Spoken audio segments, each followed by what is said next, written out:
Welcome back to perfect class standard 12 chemistry coordination compounds. आज का topic है chapter number 9 stability of coordination compounds. NEET और JEE के लिए मोस्ट इम्पोर्टेंट टॉपिक है ये भी। गिवन कंपाउंड्स होंगे तुम्हारे सामने और पूछेंगे इसमें से ज़्यादा स्टेबल कंपाउंड कौन सा। अब इसके लिए 4 रूल्स याद रखेंगे हम यहाँ पर, जैसे कि फर्स्ट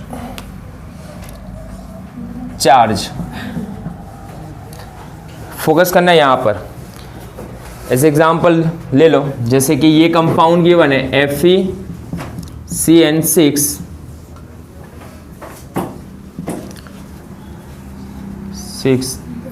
4- और दूसरा कंपाउंड गिवन है FeCN6 3-। तो ये दोनों में से ज़्यादा स्टेबल कंपाउंड कौन सा? ऐसा कोई भी हो सकता है, फोकस करना। ओके, यहाँ पर ये दो कोऑर्डिनेशन कंपाउंड है यहाँ पर। अब ये दोनों कोऑर्डिनेट कंपाउंड में से ज़्यादा स्टेबल कौन, तो कैसे आइडेंटिफाई करेंगे हम? तो सेंट्रल एटम कौन है यहाँ पर? Fe। यहाँ पर भी कौन है? Fe। अब अगर एक ही सेंट्रल एटम हो यहाँ पर, तब हम फोकस करेंगे उसका चार्ज। तो चार्ज किसका ज़्यादा है यहाँ पर दोनों में से? तो बंद कर दे अब क्लास ही।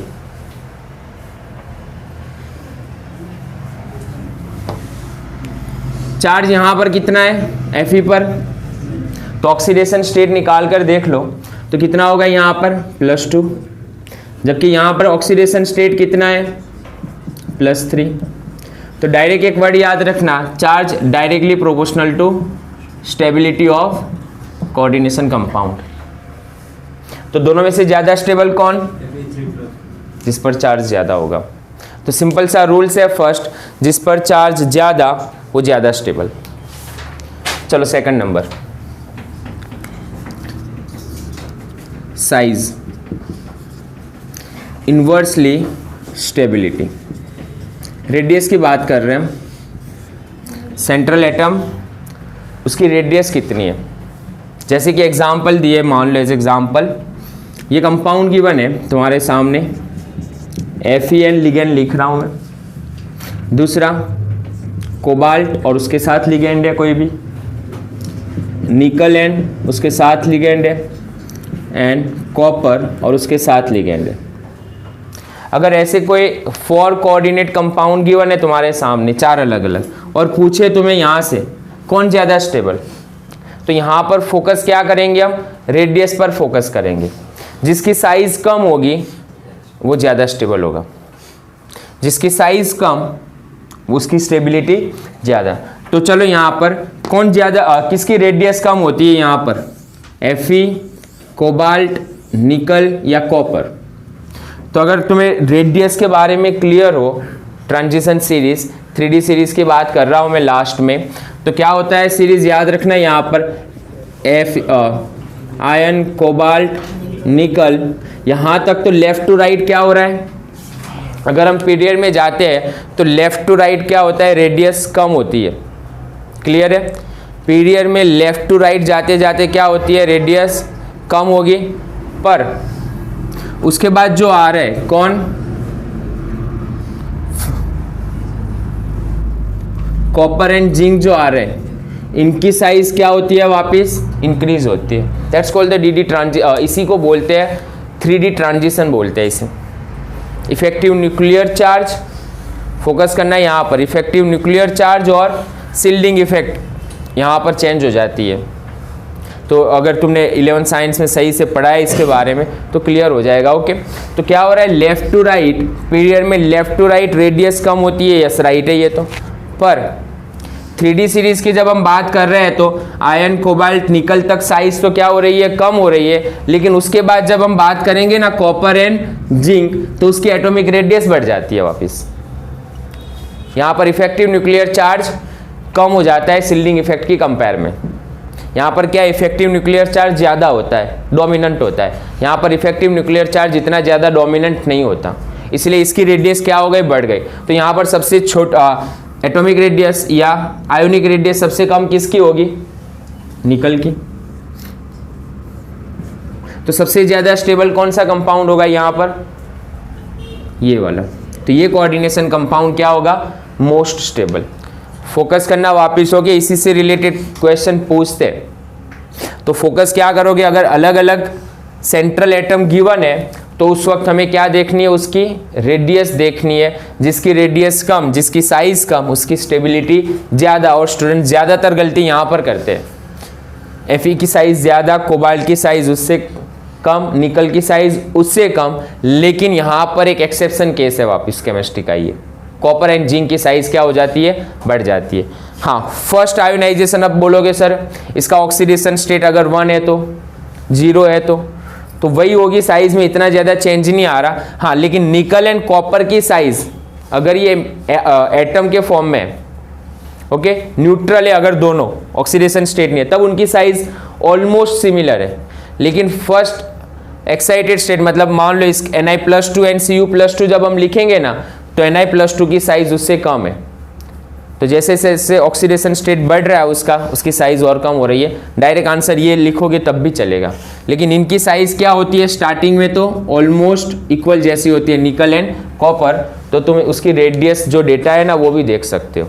क्वेश्चन क्या था यहाँ पर, अलग अलग 4 कोऑर्डिनेट कंपाउंड गिवन है, सेंट्रल एटम अलग अलग है, तो उस वक्त, हाँ लिगेंड सब एक जैसे है, यहाँ पर फोकस करना, सब लिगेंड एक जैसे, तो उस वक्त कौन सा कोऑर्डिनेट कंपाउंड ज़्यादा स्टेबल, तो ये वाला। तो सेकंड रूल्स ये भी लिख लो। चलो नेक्स्ट, थर्ड नंबर का रूल्स।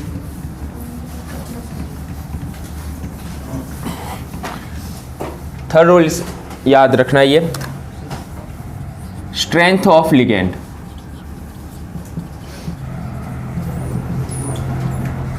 एग्जाम्पल लेकर ही समझने की ट्राई करेंगे हम। एक कोऑर्डिनेशन कंपाउंड गिवन है Fe CN6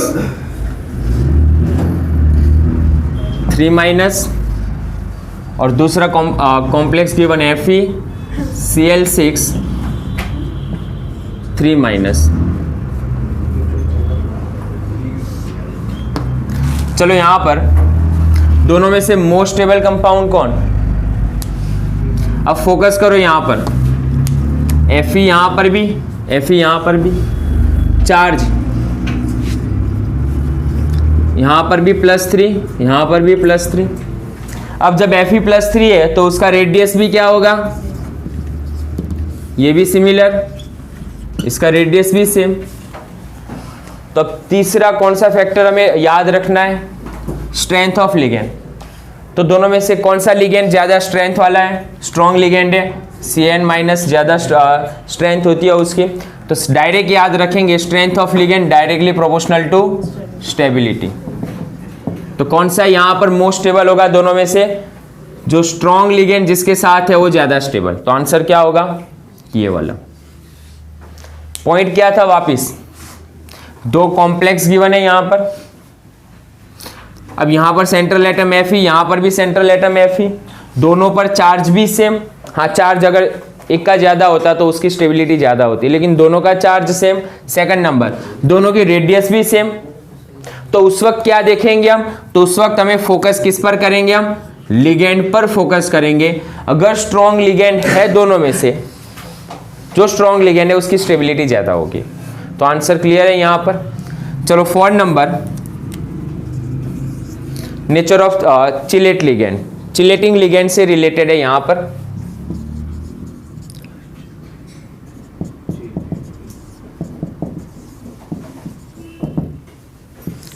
ये वाला MCQ भी समझना, एग्जाम्पल लेकर ही देख रहे हैं।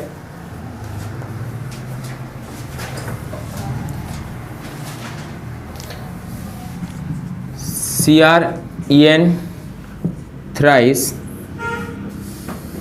3+, बाइडेंटेड लिगेंड है EN, इथिलीन डायमाइन।